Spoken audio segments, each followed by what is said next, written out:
আসসালামু আলাইকুম রহমতুল্লাহি ওয়াবারাকাতু।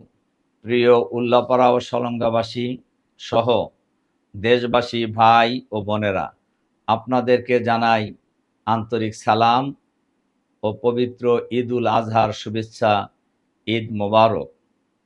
কোরবানি হজরত ইব্রাহিম আলাইহিসসালামের সন্নত। ইব্রাহিম আলাইহিসসালাম আল্লাহর নির্দেশ পালনের জন্য প্রিয় পুত্র ইসমাইল আলাইহিসসালামকে কোরবানি করেছিলেন।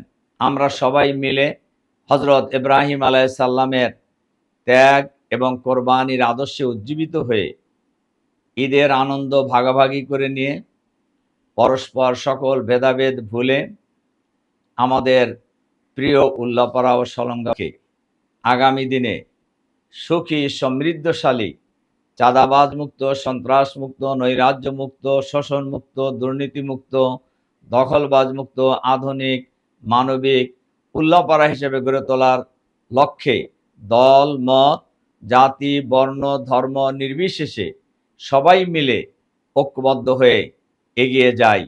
আমি আপনাদের জন্য দোয়া করি, আপনারা আমার জন্য দোয়া করবেন। আল্লাহ হাফেজ। আপনাদের ভাই রফিকুল ইসলাম খান।